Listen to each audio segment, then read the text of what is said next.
السلام علیکم ورحمۃ اللہ وبرکاتہ۔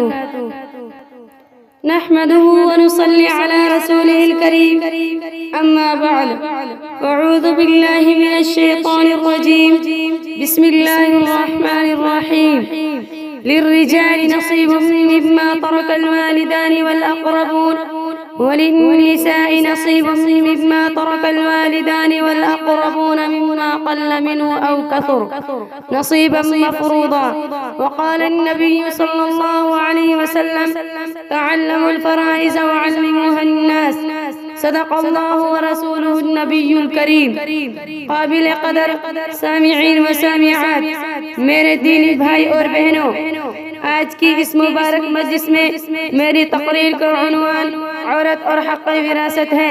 موضوع کی نزاکت اور اہمیت کے پیش نظر درخواست کی جاتی ہے کہ توجہ کے ساتھ سنا جائے اور میدان عمل میں اترنے کی پوری کوشش کی جائے، نیز قرآن و حدیث کے اس حکم کی اس قدر تبلیغ کی جائے کہ غفلت کی نیند میں سوئی ہوئی قوم و ملت بیدار ہو جائے۔ تو لیجئے ذرا کان کھول کر سنیے، اگر قطروں کو جمع کر دیا جائے تو دریا اور سمندر بن جاتا ہے، اگر ذرے مل جائیں تو پربت اور پہاڑ بن جاتا ہے، اگر بنولوں پر محنت کی جائے تو عمدہ قسم کا لباس بن جاتا ہے، اگر موتی پرو دیے جائیں تو حسینوں کے گلے کا ہار بن جاتا ہے، اگر افراد پر محنت کی جائے تو محدث مفسر اور زمانے کا امام بن جاتے ہیں، اور اگر چنگاری کو نہ بجھایا جائے تو وہ شعلہ بن کر نہ جانے کتنی چیزوں کو جلا کر راکھ کا ڈھیر بنا دیتی ہے، اگر خود بخود اگنے والی جھاڑیوں کو نہ کاٹا جائے تو خوفناک جنگل تیار ہو جاتا ہے، اگر دریا سے رسنے والی پانی کو بند نہ کیا جائے تو وہ سیلاب بن جاتا ہے، اگر بچوں کی تربیت نہ کی جائے تو ڈاکو اور لٹیرے بن جاتے ہیں، اور اگر معاشرہ اور سماج کی برائیوں کو نہ روکا جائے تو خدا کا عذاب بن جاتا ہے۔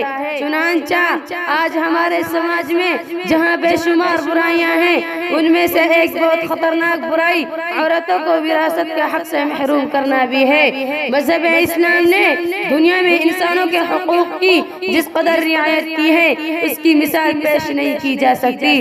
شاہ دو جہاں صلی اللہ علیہ وسلم نے فرمایا، خدا کی قسم وہ شخص مومن نہیں ہو سکتا جس کے شر اور برائی سے اس کا پڑوسی مطمئن نہ ہو۔ شاہ دو جہاں صلی اللہ علیہ وسلم نے فرمایا، جو شخص اللہ اور اس کے رسول پر ایمان رکھتا ہے وہ اپنے مسلمان کا اکرام کرے۔ شاہ دو جہاں صلی اللہ علیہ وسلم نے زمین پر بسنے والے ہر انسان کے اوپر رحم کرنے کی ہدایت فرمائی۔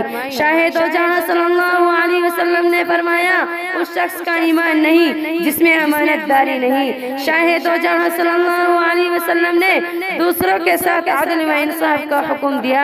شاہ دو جہاں صلی اللہ علیہ وسلم نے صداقت اور سچائی کی تعلیم دی۔ شاہ دو جہاں صلی اللہ علیہ وسلم نے ناپ تول کو صحیح رکھنے کی ہدایت دی۔ شاہ دو جہاں صلی اللہ علیہ وسلم نے ناحق خون بہانے سے منع فرمایا۔ شاہ دو جہاں صلی اللہ علیہ وسلم نے فرمایا کہ کسی کا مال اس کی اجازت اور خوش دلی کے بغیر حلال نہیں۔ مذہب اسلام نے والدین کے حقوق بتائے، مذہب اسلام نے اولادوں کے حقوق بتائے، مذہب اسلام نے استادوں کے حقوق بتائے، مذہب اسلام نے شاگردوں کے حقوق بتائے، مذہب اسلام نے مالداروں کے حقوق بتائے، مذہب اسلام نے غریبوں کے حقوق بتائے، مذہب اسلام نے حاکموں کے حقوق بتائے، مذہب اسلام نے رعایا کے حقوق بتائے، مذہب اسلام نے بڑوں کے حقوق بتائے، مذہب اسلام نے چھوٹوں کے حقوق بتائے، مذہب اسلام نے مردوں کے حقوق بتائے، مذہب اسلام نے عورتوں کے حقوق بتائے۔ قربان جائیں مذہب اسلام پر کہ انسان تو انسان، مذہب اسلام نے جانوروں کا حق بھی بتایا۔ الغرض ان تمام حقوقوں میں عورتوں کا حق وراثت ہے۔ میرے دینی بھائی اور بہنوں، حق وراثت مذہب اسلام میں عورتوں کے لیے عظیم تحفہ ہے جس سے ساری دنیا کے دھرم اور مذہب خالی ہیں۔ مذہب اسلام سے پہلے عورت کی کوئی عزت نہ تھی، عورت کو پاؤں کی جوتی سمجھا جاتا تھا، عورت کو سانپ سے سے بھی زیادہ زہریلی اور خطرناک سمجھا جاتا تھا۔ کہا جاتا تھا کہ سانپ کے ڈسے کا علاج ممکن ہے مگر عورت کا ڈسے کا علاج ممکن نہیں۔ عورت کو شر اور برائی کی بیٹی کہا جاتا تھا، عورت کو سلامتی کی دشمن کہا جاتا تھا۔ لوگ اپنے گھروں میں لڑکی پیدا ہونے برداشت نہیں کر پاتے تھے، جانوروں کی طرح عورتوں کو بیچا اور خریدا جاتا تھا۔ مذہب اسلام سے پہلے عورت کی کوئی پوزیشن نہ تھی۔ عرب کا درندہ باپ ولادت کے وقت ننگی تلوار لے کر گھر کی چوکھٹ پر کھڑا ہو جاتا تھا۔ اگر اسے لڑکا پیدا ہونے کی خبر ملتی تو خوشیاں منائی جاتے اور اگر لڑکی پیدا ہونے کی خبر ملتی تو اس کا خون کھول جاتا تھا۔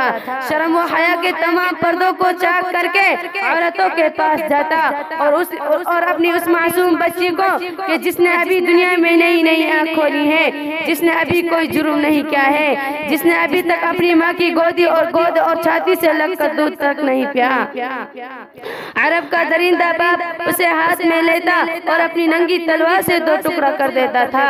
حاضرین مجلس، مذہب اسلام نے ظلم و ستم کی چکی میں پسنے والی عورت کو ذلت و پستی کے غار سے نکال کر عزتوں کا ہار پہنایا۔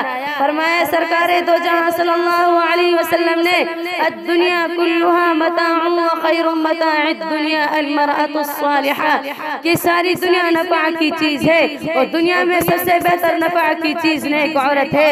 رب کائنات نے فرمایا والدین اور قریب رشتہ داروں نے اپنے مرنے کے بعد جو بھی مال دولت چھوڑا ہے اس میں مردوں کا بھی حصہ ہے اور عورتوں کا بھی حصہ ہے۔ تقسیم میراث خدا کا قانون ہے، جو سب خدا کے اس قانون کو توڑے گا اس کے لیے جہنم کی وعید ہے۔ فرمایا حضور پاک صلی اللہ علیہ وسلم نے کہ جس شخص نے اپنے وارثوں کی میراث کو ختم کر دیا تو اللہ پاک قیامت کے دن جنت سے اس کی میراث اور حصے کو ختم کر دے گا۔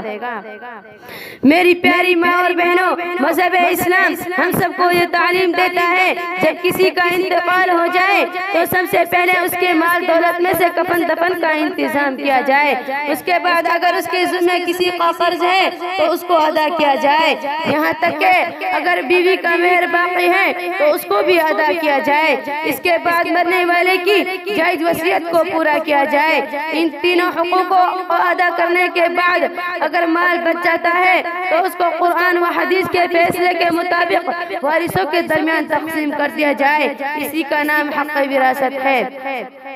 افسوس، صد افسوس، آج کی مسلم سوسائٹی شریعت سے اس حکم سے بہت دور ہے، غفلت اپنی انتہا کو پہنچ چکی ہے۔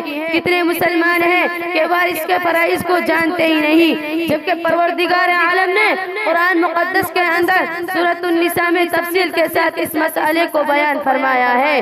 بخاری شریف کے اندر حدیث پاک میں آتا ہے جس شخص نے دنیا میں کسی کی ایک بارش زمین بھی نہ حق لی ہوگی تو کل قیامت کے دن ساتوں زمین میں سے اسے ایک بارش کے برابر توق بنا کر اس کے گلے میں لٹکا دیا جائے گا۔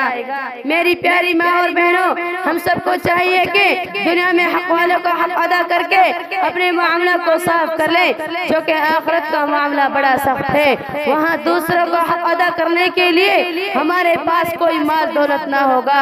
اگر ہم نے دنیا میں دوسروں کا حق ادا نہ کیا ہوگا تو خدا کی بارگاہ میں انسانوں کی نیکیوں سے حقوق کی ادائیگی ہوگی، نیکیاں ختم ہو جائیں گی اور حقوق باقی رہ جائے گا تو حق والے کا گناہ اس پر لاد دیے جائیں گے۔